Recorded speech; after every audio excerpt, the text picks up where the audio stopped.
За, орой мэндэ хүүхдүүд ээ. Өнөөдрийн хичээлд бүгдээрээ 2024 оны A хувилбарын 2-ын 3 дугаар дасгалыг ажиллах болно. Задгаа даалгаврын 2-ын 3 дугаар бодлого гэсэн үг. За, 2-ын 3 дугаар бодлогыг одоо ингээд уншиж үзэхээр атомын бүтэц химийн холбоо сэдвийн дасгал байна. За, ерөнхийдөө бид нэрээ үзсэн нөгөө Aufbau-гийн зарчингээ хичээл үзсэн шүү дээ. Тэрнээс гадна нөгөө Кличковскийн 1 2 дугаар дүрм электрон конфигурацгийн хичээлүүд үзчихсэн. За, яг тэр бидний үзсэн сэдвтэй холбоотой дасгал бол 2024 оны эсэлтийн ерөнхий шалгалтанд орж иржээ. За, тэгэхээр энэхүү дасгалыг ажиллая. За, ажиллаж эхлэхээс өмнө хүүхдүүд ерөнхийдөө нэг уншаад үзчих юм шүү.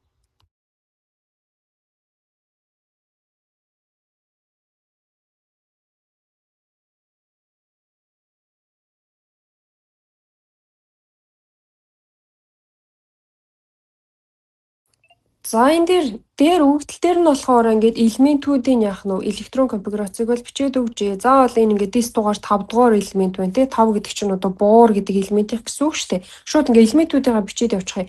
За дараа нь номер 1-р нь хэддүгээр элемент вэ? Ингээ 10, 20, 30, 35. 35 дугаар элемент маань. Номер 2 нь 10 дугаар элемент те. Номер 3 нь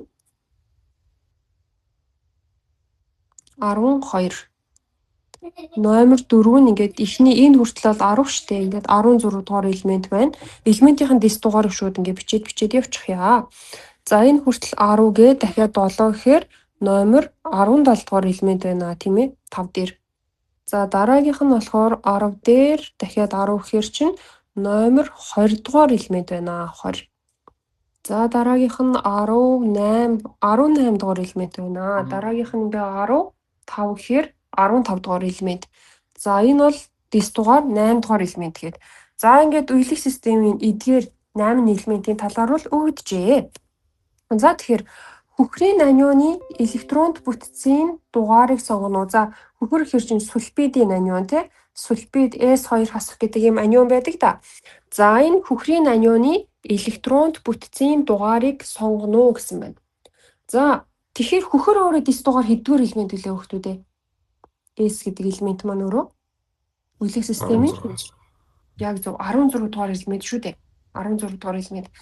За тэгэхээр энэ S маань бол яах нь 16 дугаар элемент учраас одоо яг S тэг гэдэг эсэлтгүүн хэмтэй байх та 16 протонтой 16 электронтой байгаа гэсэн үгээ тий. Тэгсэн чинь одоо энэ дээр S 2 хасгалцсан байгааз өөрөөр хэлбэл хас 2 гэдэг эсэлтгүүн хэмтэй болцсон. Тэр хэдэн электроныг авч иж хас 2 гэдэг эсэлтгүүн хэмтэй болох юм бэ? Тэг байж ийснэ хас 2 болно гэдэг чинь. 2. Оо яг 2 электроныг авж гинэ. За юм. Тэгэхээр протоны тоо бол хэвээрээ байдаг шүү дээ тий. Энд 16 байсан бол энд ч гэсэн 16-аараа байна гэсэн үг тий. Протоны тоо бол өөрчлөгдөхгүй. А электрон өөрчлөгддөг тий. 16 электрон дээр 2 электроныг нэмээд авсан тий. Дөнгөж сая энэ дээр 2 электроныг нэмээд авчлаа шүү дээ. Тэгэхээр хэдэн электрон болох вэ? 2-ыг нэмээд авчиж байгаа юм чи? 18. Оо 18 электрон болж байна тий. За энэ 16 18 2-ын зөрүү нь хэдвэлээ хүүхдүүд ээ? Цэнгийн зөрүү. 16 гэдэг чинь нэмэх 16 цэнэгтэй 18 электрон гэдэг чинь хас 18 байна гэсэн үг шүү дээ. Нэмэх 16 хас 18 2-ын цэнгийн зөрүү нь хэд ах вэ? Хас 2 тий. Хас 2. Тийм болохоор S маань бол хасах 2 гэдэг эсэлтгүүн хэмтэй байна. За нэгдүгürt нь ингэж олж болно. А хоёрдугаарт нь болохоор яаж болох вэ гэхээр S бол ингээд дан байдалтай бол ингээд 16 электронтой байж байгаа шүү дээ тий.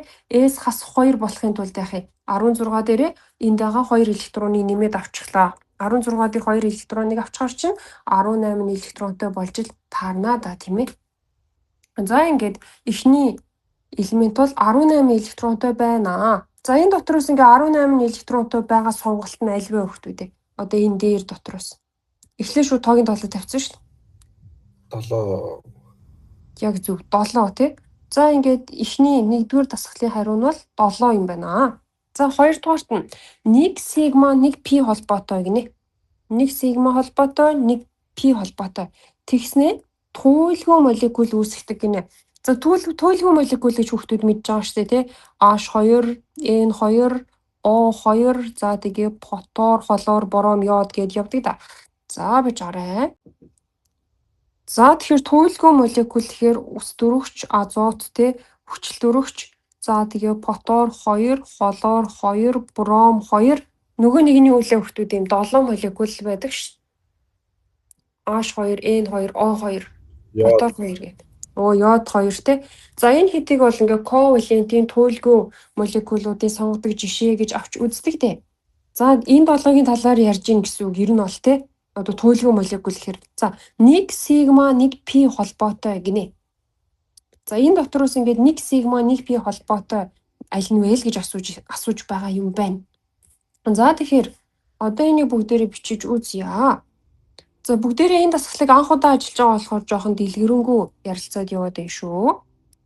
За энэ H2 N2 холоор O2 те O2 за тэгээ фотор, холоор, бором, йод. За энэ дотроос 1 сигма 1 пи холбоотой. 1 сигма 1 пи холбоотой гэхэр чи ер нь бол ямар холбоо гэсэн үг хөөхдөө давхар холбоо юу? 2 ч холбоо юу? 3 ч холбоо юу? 2 ч холбоо. 2 ч холбоо яг зөв. Зүгээр ингээд нэг байх ийм байх юм бол ямар холбоо вэ? Сигма те. Ингээ 2 чинь данд холбоо байх юм бол сигма те. 2 ч холбоо байх юм бол 1 пи нөгөөх нь сигма. 3 ч холбоо байвал ямар ах вэ? 2 пи 1 сигма. 2 пи 1 сигма яг зөв. 2 захынх нь пи, голынх нь сигма. Ийм байдаг те. Ингээ данд холбоо, 2 ч холбоо, 3 ч холбоо гэдэг чинь ийм байдаг шүү дээ. 1 пи 1 сигма. Энэ бол 2 ч холбоо. 2 пи 1 сигма. Энэ бол 3 ч холбоо тий. За тэгэхээр энэ дотроос 2 ч холбоотой нэгдэл нь аль вэ гэж асуусан болж таарж штэ тий. 1 сигма 1 пи холбоотой гэхээр за тийм ерөөсөө ганц л 2 ч холбоотой элемент байна тий. За тэгвэл хэрвээ 3 ч холбоотой гэж асуусан байвал аль нь вэ? Энэ дээр яг асуугаагүй л байна л да. Гэхдээ ер нь тэгж асуусан байвал 3 ч холбоотой ганц л элемент байна. За H2 гэвэл H гэдэг. Яг зөв. N2 гэвэл ингээд N-ийн хооронд ингээд 3 ч холбоо байдаг шүү хөөхдөө. O2 гэвэл OO-гийн хооронд 2 ч холбоо тий. Яг нь манай дасгалын хариу нь бол мэдээж хүчил дөрөвч байна. Гэхдээ 3 ч холбоотой гэж асуух юм бол азот гэсэн үг тий. За юм байна. За тэгэхээр 1 сигма 1 пи холбоотой элементийн атомын электронд бүтцийн дугаарыг сонгох гинэ. За сая хүчил дөрөвч гэж гарсан шүү дээ тий. Тэгэхээр бид нар одоо хэдийг сонгоно гэсэн үг вэ? Энэ дотроос одоо энэ дээр байгаа 9-өөс тий 0-оос өртсөн гэсэн.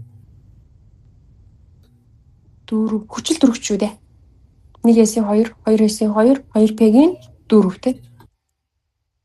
8 электронтой. 8 электронтой. Тэгэхээр 9 яг зөв. Ингээд нөгөө яш тэр сандрахгүйгээр энийг ингээд зөв тоолж тавих шүү хөөхдөө. Хүүхдүүд явж ингээ хамгийн амархан зүйл дээр алдсан байдаг шүү. Амархан гэж бодоод орхичт юм шиг байна. Одоо шинэ хүчил дөрөвчийг бол ингээ гадна давхранд 6 электрон байдаг штэ гэж бодонгуутлаа яг саяны шиг одоо тий 4-ийг сонгоно гэдэг ч юм уу. Тиймэрхүү алдаа ер нь жоохон гаргах гээд байдаг шүү. За дараагийнх нь Луисийн электрон цэгэн тэмдэглэгээгээр валентийн электрон нь нэг хос бүрэн сондгоо гинэ. За тийм элементийн атомын электронд бүтцийн дугаарыг сонго. За энэ бас бидлүүсээ электронд цэгэн тэмдэглэгээ бүгдээрээ мэдэн штэ. За энэ дэр за ямар нэгэн юм элемент байлаа. Элементийн ингээ мэдэхгүй болохоор x гэж тавьчихъя. Нэг хос 3 сондгоо гинэ. Нэг хос 3 сондгоо хэр чиг ийм л байна сте тийм ээ. Тэгэхээр гадаад давхрооны электрон нь хэд гэсэн үг юм бэ? Энэ элемент. Яг зөв. Гадаад давхрооны электрон нь 5 тий. За яг та нар яаж тэр бол ингээл гадаад давхрааны электрон нь энтер гээл бичээд авахгүй штэ тий шүү 5 гээл. За Гадаад давхрооны электронууд 5 гэдэг чинь хүүхдүүдээ үлэх системийн ямар бүлэгт байна гэсэн үг үү? 5 дахь бүлэгтэй. Өөрөөр хэлбэл S дээр нэмхэн P-ийн нийлбэр нь 5 байна гэсэн үг. S дээр байгаа электроны тоо, P дээр байгаа электроны тоо хоёр нь нийлээд 5. Энэ үндсэн дэд бүлэг ингэж явдаг шүү хүүхдүүдээ. S болон P хоёрын нийлбэр нь 5 байх юм бол те энэ бол 5 дугаар бүлгийн элемент гэсэн үг. За ингэж явдаг. За энэ дасгалыг ажиллаж байгаа те хүүхдүүд минь бичиж тэмдэглээд явцгаая. За багш нь одоо тэр хариунуудын гаргаад ирээ. За энэ дотроос аль нь вэ? Гадаад давхрооны электрон 5 буюу 5 дугаар бүлгийн элемент нь. Тийм. Энд яг ингэдэж шүү. Хардаа хүүхдүүд юм SP2-ын нийлбэр нь гадаад давхрооны электроныг илэрхийлдэг шүү. Тэг дээр байгаа элемент хэддүгээр бүлгийн элемент болж таарж байна? SP2-ын нийлбэр гэхээр 3 дугаар бол. Ингээ 3 дугаар бүлэг болж таараад байгааз. 5 дугаар бүлгийн элемент гэсэн шүү дээ. SP2-ын нийлбэр нь 5. 8 дээр байгаа юм уу? Яг зөв. 8 дээр байна те. Энэ юм байна. Өөрөөр хэлбэл дис дугаар 15 гэхэр чинь 5 дугаар бүлгийн ямар элемент болж таарж байна? Бидний мэддэг элемент шүү. 285 гэдэг хуваарлалтай тий. Фосфор. Фосфор яг зөв. За тэгэхээр дис дугаар 15 дугаар элемент болохоор чинь C-ийн хариу 8 гэсэн үг тийм ээ. C тэнцүү 8. За ийм юм байна. Нэг иймэрхүү маягаар бол энэ дасгалыг хийх юм байна. За тэгэхээр одоо яг энэ хэсгийг хүүхдүүд минь эхлээд нэг дэвтэр дээр тэмдэглээд авчихъя тий. За тэгээд дараа нь бүгдээрээ үргэлжлүүлээд өнөөдөр B, C, D хувилбарынх нь яг юм бодлогуудыг бол бодох болно. Эхнийхээгээ бол ингээд сайхан ярилцаад ойлгоод авчия. Та нар ч гэсэн багшаас асууж тодруулах юм аа сайн асууж тодруулаад ав. Дараагийнхаа хэсгүүдийг болохоор тий бусад хувилбаруудын дасгалуудыг нь бол хүүхдүүд одоо ингээд бие дааж бодноо. За тэгэхээр сайн ойлгож авах нь бол чухал байгаа шүү. За энэ хэсгийг сайхан дэвтэр дээрээ бичиж авчих хүүхдүүд мэн.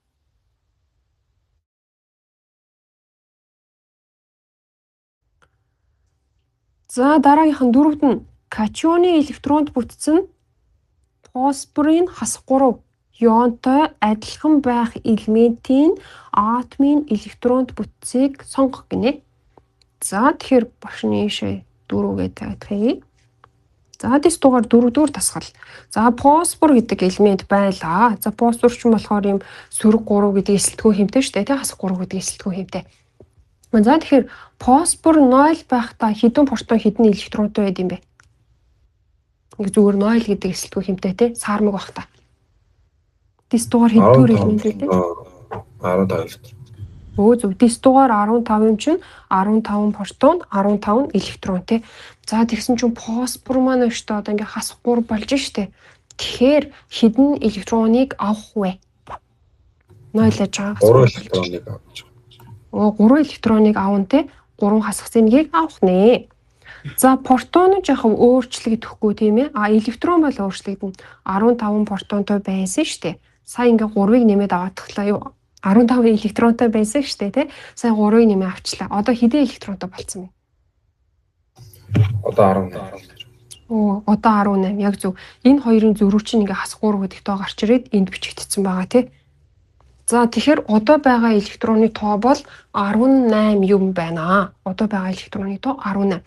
Тэгэхээр 18 гэдэг чинь ямар элементийн электронд бүтц вэ? Хамгийн алдартай шүү дээ. Аргоны электронд бүтц. Тэгэхээр дис дугаар 18 байх катион гэсэн шүү дээ тийм ээ. Одоо 18 электронтой байх дис дугаар гинэ 18 электронтой байх катион гэж байгаа байхгүй юу? Тэгэхээр энэ дис дугаар 18-тай ойрхон байх катион гэсэн үг. За жишээ нь одоо кали эерэг 1 ч юм уу те эсвэл кальци эерэг 2 ч юм уу ийм хариунууд байж болно гэсэн үг. Кали чинь дис дугаар 19 шүү дээ. 19 электронтой. Тэгээд 1 электроныгоо алдаад эерэг 1 болно те 18 электронтой. Кальци чинь дэс дугаар 2 шүү дээ. Тэгээд 2 электроныгоо алдна тийм ээ. Ингээд 18 электронтой болж байгааз. Тэгэхээр энэ аргуудаа ойрхон байгаа катионууд гэвэл яг энэ катионууд байна аа тий. Калий нэмэх, кальций нэмэх. За одоо бүгдээрээ энэ хэсгээсээ харцгаая. Энэ дотор өгөгдлүүд дотроос бид нар алийг сонгох боломжтой байна вэ? Энд бол калигийн дэс дугаар байхгүй юм уу да тий 19 гэж бол алах тий. Тэгэхээр ямар элемент вэ?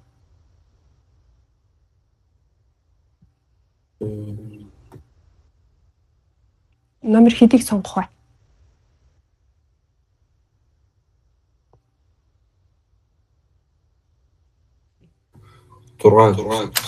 Оо зүг 6 гэсэн үг нөө тий номер 6 кальц байгаад байгааз дэс дугаар 20 дугаар элемент. За юм байна. За дараагийн 5 дугаар дасгалт ердийн нөхцөлд шар ногоон өнгөтэй гинэ. За ердийн нөхцөлд шар ногоон өнгөтэй ямар хий байдаг лөө хөлтүүдээ. Маш их гарч ирдэг хин шүү дээ. Холоо. Оо яг зөв. Ердийн нөхцөл шар ногоон өнгөтэй дэлхийн дайны үеэр болохоор яах нь дайсны талыг нөгөө хордуулагч болгож хэрглэж исэн ийм хий те химийн зэвсэг гэж үздэг. Өндөр концентрацтай холоор бол яах нь хортой хий байх нэ. За ийм шар ногоон өнгөтэй хий төлөвт орших элементийн атомын электронд бүтцийн дугаарыг сонгох. За холоорчин дэс дугаар хэдвэр элемент юм бэ хөлтүүд? Үйл системийн. Дэс дугаар 17. Оо 17 яг зөв. Тэгэхээр бид нар одоо номер хэдийг нь сонгох уу? Тэр дээрээс 5. Оо яг зөв. Номер 5-ыг сонгочих нь шүү дээ. Ягаад гэвэл тэнд дэс дугаар 17 элемент байна. 17 дугаар элемент байна. За 6-ад нь фотоортой нэгдэж хавтгаан уруулжин хэлбэр үүсгдэг. За энэ болохоор молекулын хэлбэргийн хичээл үздэг шүү дээ тий. Тэр молекулын хэлбэр гэдэг хичээл дээр гарч байгаа.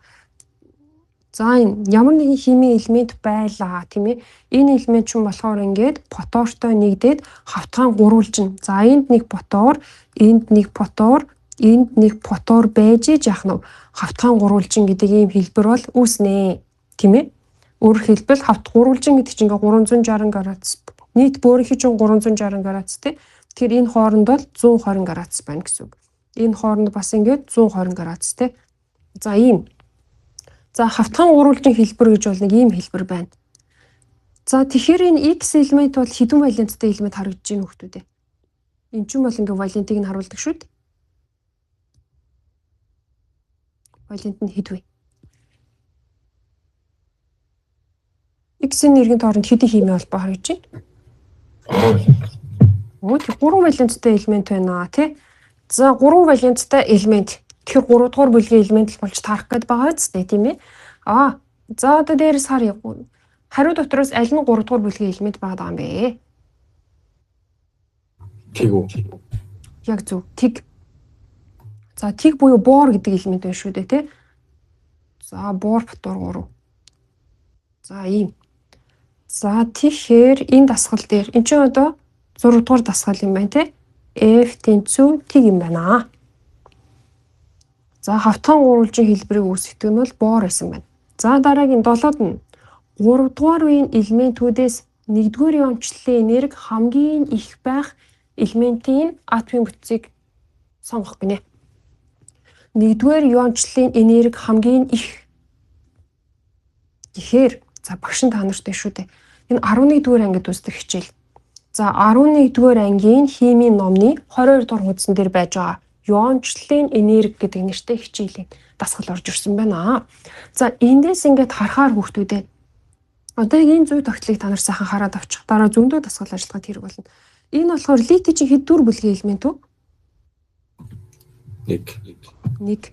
Бериллий 2. 2 бор 3. Нүрс дөрөвч 4. азот 5. хүчил дөрөвч 6. фотор 7. За тэгээд неон 8. 8 дугаар бүлэг тий. За 8 дугаар бүлэг юм байна.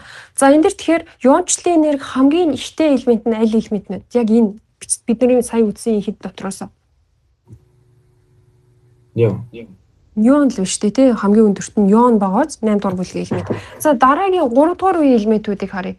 1 дугаар бүлгийн натрий, 2 дугаар бүлгийн магний, 3 дугаар бүлгийн алюминиум тий. За 4 дугаар бүлгийн ямар элемент вэ нөхдүүд ээ?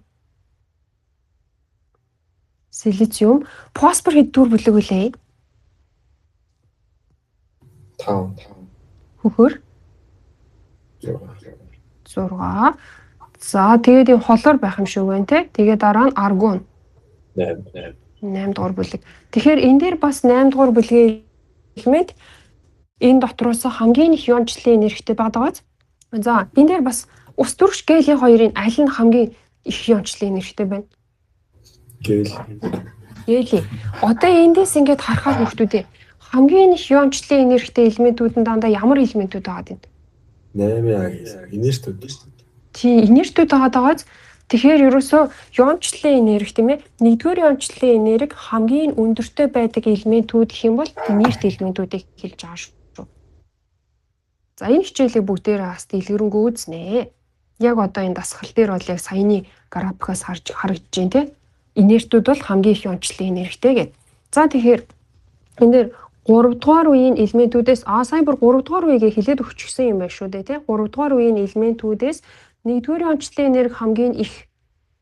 За мэдээж 1-р иончлалын энерги хамгийн их гэхээр ямар элемент байх юм хөлтөө? Аргон. Аргон тий. 3 дугаар үе дотроос инерт элемент гэхэр чинь аргон байгаад байна шүү дээ тийм ээ. 3 дугаар үе гэхээр 2 8 8.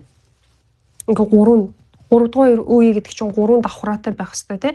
2 8 8 буюу 18 дугаар элемент. За энэ элементийн атомын электронд бүтцийн дугаарыг сонгоно гэсэн байна. Зөө дэвшлүүллээ. За энэ дотроос аргоны бүтэц аль нь вэ?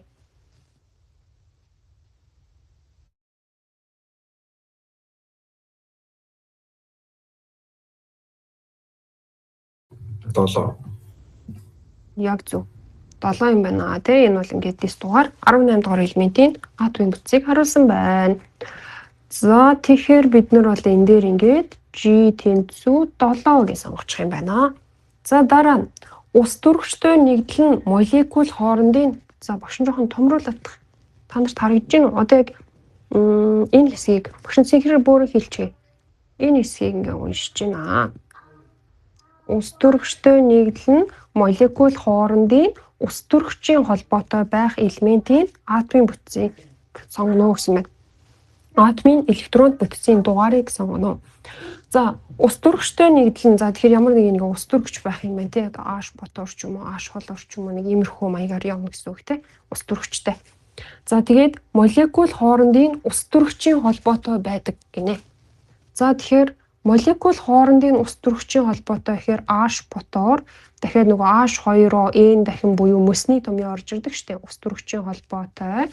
За тэгээд C2H5OH ч юм уу те спирт гэх мэт нэгдлүүд бол орж ирдэг молекул хоорондын ус төрөгчийн холбоотой нэгдлүүд. За энэ элементүүд энэ нэгдлүүд бол байж болж байна те. Тэгээд ус төрөгчтэй нэгдэл нь молекул хоорондын ус төрөгчийн холбоотой байх элементийн атомын электронд бүтцийн дугаарыг сонгоно. За тэгэхээр энэ бол мэдээж органик нэгдэл арай биш байх тий. За байлаа гэж бодоход нүүрс төрөгчийн юуг оруулж ирэх байх. За эндээс ингээ харахаар ус төрөгч ямар элементтэй холбогдсон байна хөлтүүд минь? Мөсөн дээр хүчил төрөгчтэй тий. Эндээс сонгоход хүчил төрөгч байж болж байна. Эндээс харахад юу байж болж байна? Фотор. За тэгэхээр дээр хариунуудыг харъя тий. Хүчил төрөгч фотор хоёрын аль нэг нь өгсөн байгаа юм бэ? Одоо энэ хариунууд дотор 9 хүчил төрөгч ч юм болохоор 8 тий. Дис дугаар нь фотор бол дис дугаар 9 дугаар элемент. Хүчил төрөгч бол дис дугаар 8 дугаар элемент. Тэгэхээр дис дугаар 9 дугаар элемент байхгүй юм шүү тий. 5, 35, 10, 12, 16, 17, 20, 18, 15, 8 дугаар элементүүд тэгэхээр энэ дээр бид нэр аль хариуг нь сонгох уу? Фотор бол байхгүй байна. Фоторын нөгөө хувилбар нь юу байгаа лээ? Мөсний томьёонд орж ирж байгаа.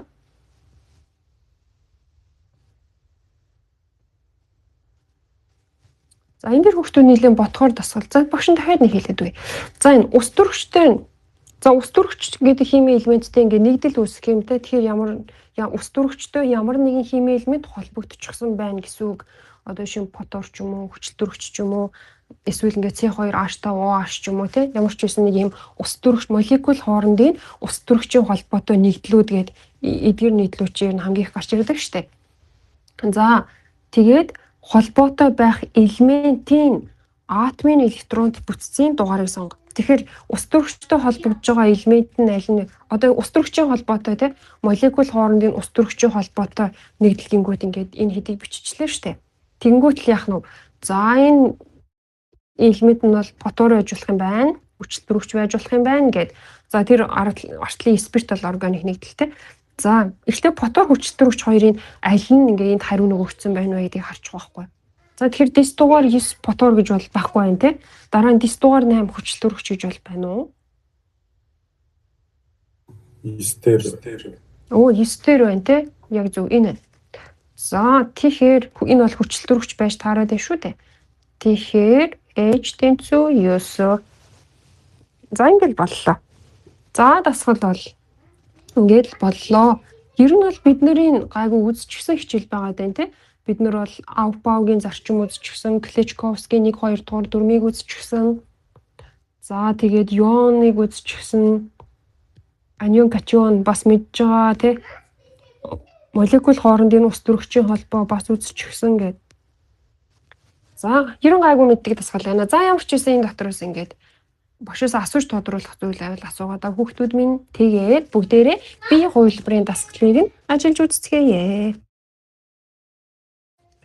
За холон болоо жоохон сөнгөтэй дээ шүү уучлаарай. Зя. Бие хувилбарын дасгал нь бол энэ байна хүүхдүүдээ. Бас яг ижлэхэн дасгал. За саяных шиг те яг ижлэхэн дасгал байгаа. Хүчил төрөгчийн анионы электронд бүтцийн дугаарыг сонго. За одоо яш дээр ороод бол та нар маш урд нь хийнэ үстэй те. За хүчил төрөгчийн анион гэж ямар сэнэгтэй анион байдгийг хүүхдүүдээ.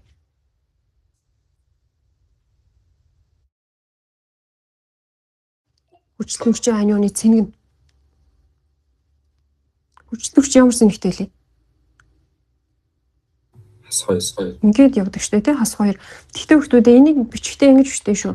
Яг тухайн анионыг ингээд тусад нь салгаж бичиж байгаа бол 2 хасах гэж бичдэг. Ганцаар нь бичиж байгаа үед ингээд бичдэг байна штэ. За тэгэхээр хүчил төрөгчийн анионы электронд бүтцийн дугаарыг сонго. За нэгдүгээрт нь за хүчил төрөгч тэг гэдэг цэнэгтэй байхдаа дис дугаар 8 дугаар элемент штэ тий. За тэгээд одоо хас 2 гэдэг цэнэгтэй болохын тулд хэдэн электроныг авсан байж таарах уу?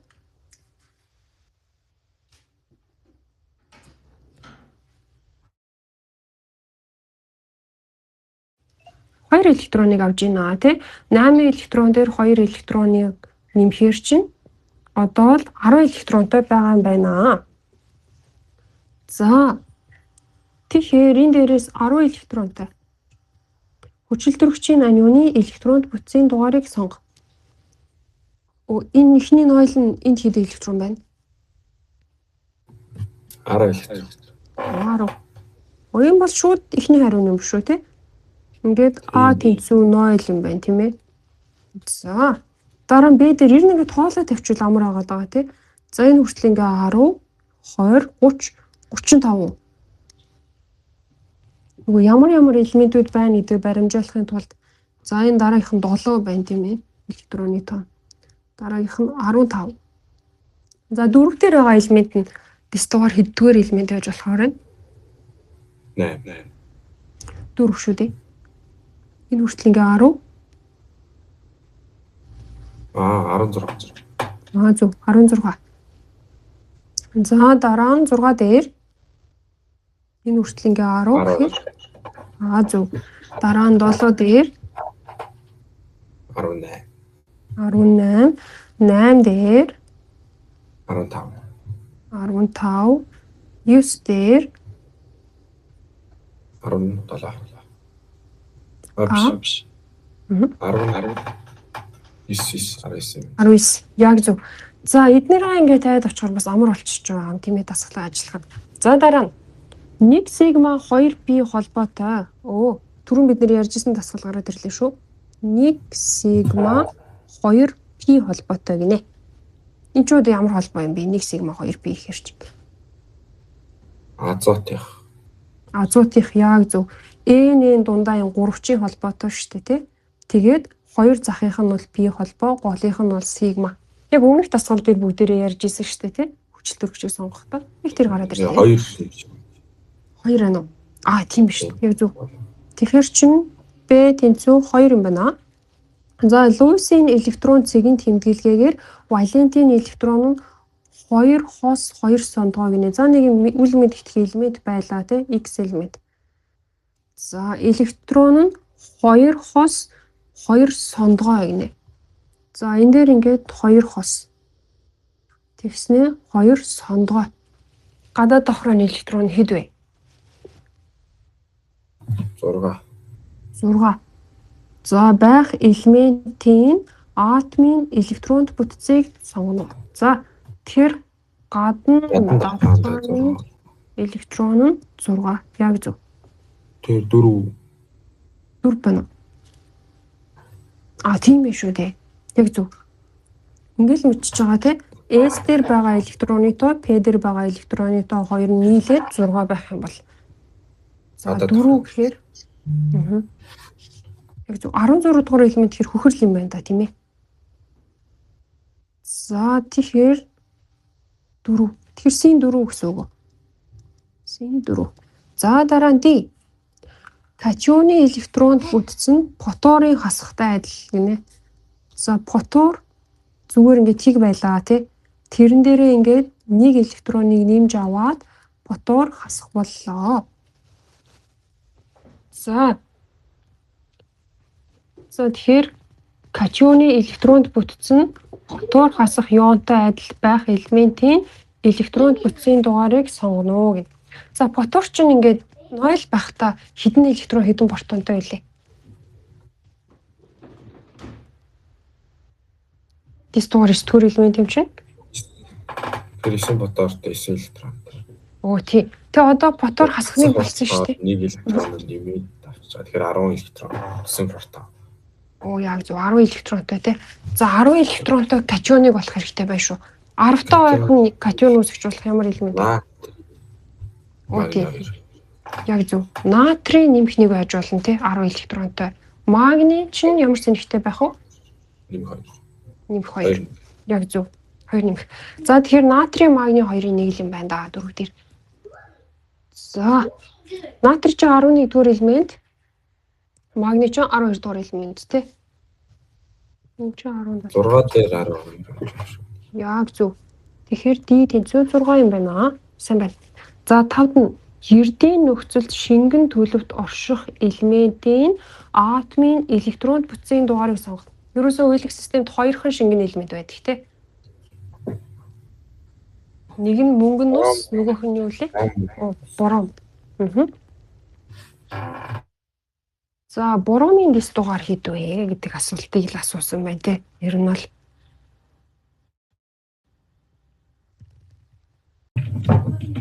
За тэгэхээр боромын дис дугаар хээр чинь аль хариу нь вэ? 0-9 хооронд. Нэг. Яг зөв нэг тий 35 дугаар элементээ гэдэг. За нэг. За ус төрөгчтэй нэгдэж V хэлбэртэй молекул үүсгдэг элементийн атомын электронд бүтцийн дугаарыг сонгоно гэсэн байна. Ус төрөгчтэй нэгдэж V хэлбэрийн молекул үүсгдэг элементийн атомын электронд бүтцийн дугаарыг сонгоно.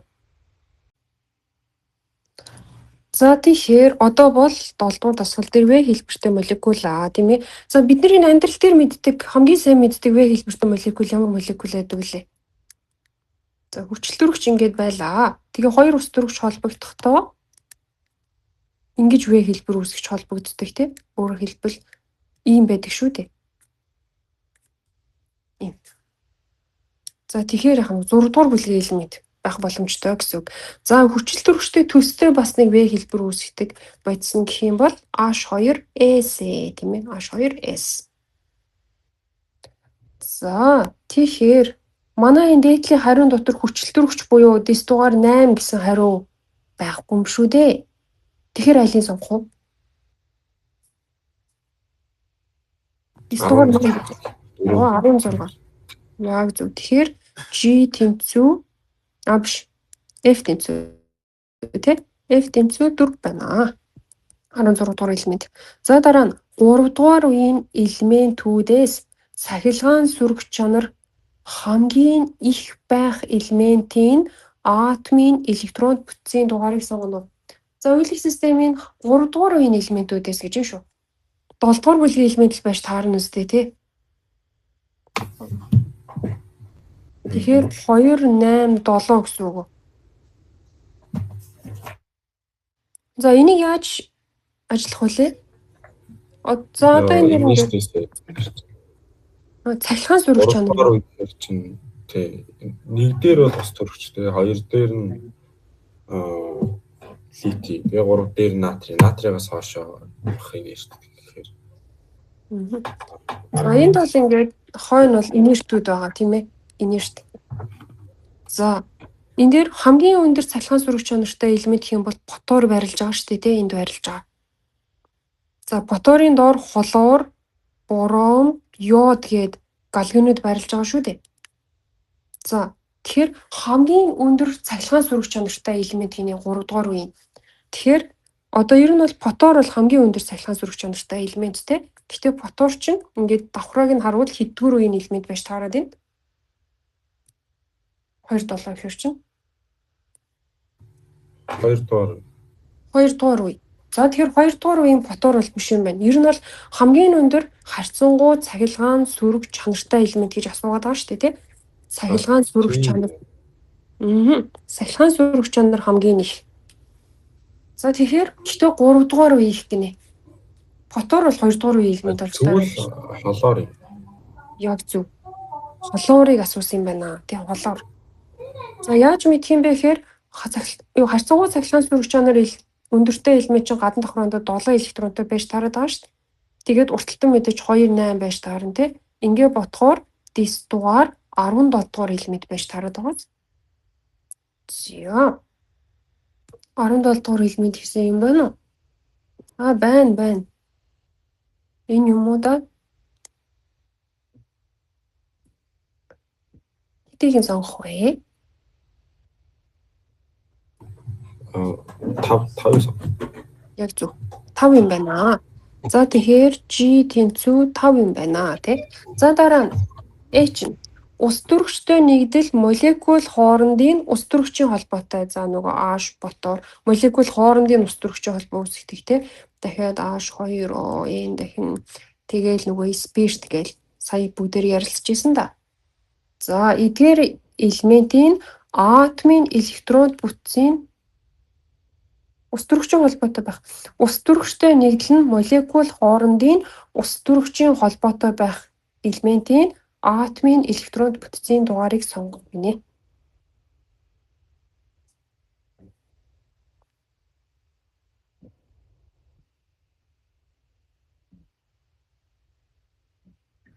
За эхнийх мион биш, дараагийнх нь борон биш, дараагийнх нь 7 дугаар элемент. Энэ дээр NH3 бас нэр орж ирдэ шүү. NH3 энэ гэх ингээд. За тэр фосфор байна, тэр хөхөр байна. За 5 дугаарх нь болохоор 17 дугаар элемент тэгэхээр ч холоор. Магний, аргон, фосфор, калий гэдэг хариунууд байна. За эндээс алийг суугаж болохоор байна вэ?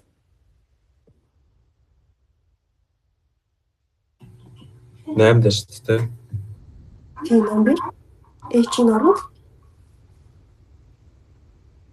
Ус төрөгчийн холбоотой тэг молекул хоорондоо ус төрөгчийн холбоогоор холбогддог молекулууд гэвэл нэг энэ хэдийг нийлж болоод байна шүү дээ. Тий. Тэгэхээр энд жишээ нь хамгийн эхнээс нь ингээл харж штэ. Энэ дотор фоторын юу байгаа билүү? Дэс дугаар 9 шүү дээ фотор чинь. Фотор байхгүй. Хүчил төрөгч дэс дугаар 8 байгаа. Азот байгаа. Байхгүй. Хүчил төрөгч байхгүй тий. За азот тэгэхээр хэд вэ? Азот 2. Ингээл ажиллах юм байна. За ингээлийн дасгал дуусаа тий. За одоо C болон D хувилбарыг нь би дагаад ажиллах нь шүү.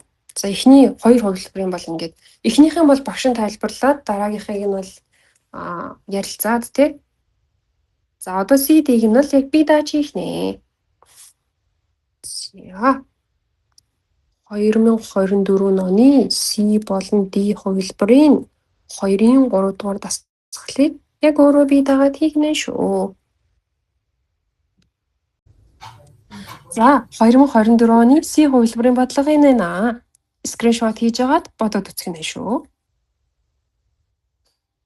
За скриншот хийсэн үү?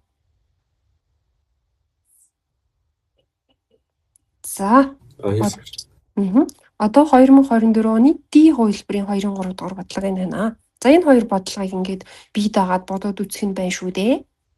За тэгээ багшаасаа асууж тодруулах зүйл байх юм бол нөгөөдрийн хичээл дээрээ асууж тодруулж болно. Тэгэхээр яах нь энэ хоёр бодлогыг нөгөөдөр хүртэл бодно гэсэн үг байна. За ойлголоо. Баяртай.